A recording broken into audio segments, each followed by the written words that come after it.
আজকে আপনাদের সাথে শেয়ার করব মিষ্টি কুমড়ার খুবই মজার একটা রেসিপি।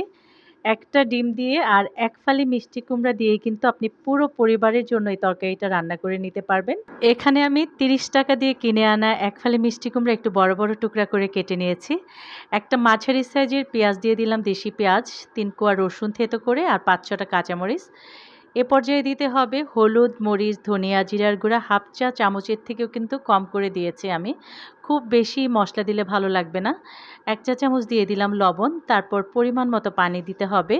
পানিটা এমনভাবে দিতে হবে যেন মিষ্টি কুমড়াটা একদম পুরোপুরি নরমভাবে সেদ্ধ হয়ে থকথকে হয়ে যায়।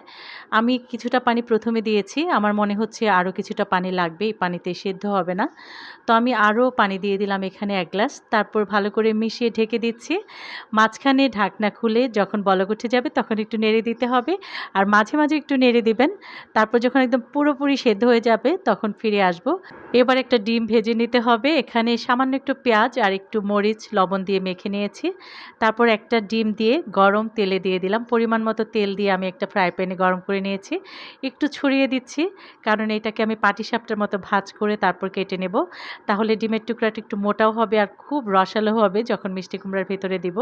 তো দেখুন, পুরো পরিবারের জন্যই কিন্তু একটা ডিম দিয়ে আপনি তরকারিটা রান্না করতে পারবেন। অনেকগুলি টুকরা হয়ে গেল। তো এবার তুলে নিচ্ছি আমি ডিমগুলি। আর এদিকে কিন্তু মিষ্টি কুমড়াটাও একদম সিদ্ধ হয়ে গেছে। আমি চেক করে নিয়েছি। দেখেন অনেকটা মাখা, মাখা হয়ে গেছে, একদম সফট হয়ে গেছে। তো এ পর্যায়ে বাগার দিতে হবে। একটা প্যানে পরিমাণ মতো তেল দিয়ে দিলাম। ছোট একটা পেঁয়াজ কেটে দিয়ে দিলাম, দেশি পেঁয়াজ। আর দিলাম ৫-৬ কোয়া রসুন এভাবে চিকন, চিকন করে। পুরোপুরি বেরেস্তা করে তারপর মিষ্টি কুমড়া দিয়ে দিতে হবে। তো এবার কিন্তু বেরেস্তা হয়ে গেছে, মিষ্টি কুমড়া দিয়ে দিলাম। একদম থকথকে হয়ে গেছে। দেখেন কতটা সুন্দর লাগছে দেখতে। তো যখন খুব সুন্দরভাবে এভাবে বলক উঠে যাবে তখন উপর থেকে ডিমগুলি দিয়ে দিতে হবে কাঁচামরিচ, ধনিয়া পাতা কুচি। তারপর ঢেকে যখন একদম মাখা, মাখা হয়ে যাবে তখন নামিয়ে গরম, গরম ভাতের সাথে পরিবেশন করুন। আশা করছি আজকের রেসিপি ভালো লেগেছে।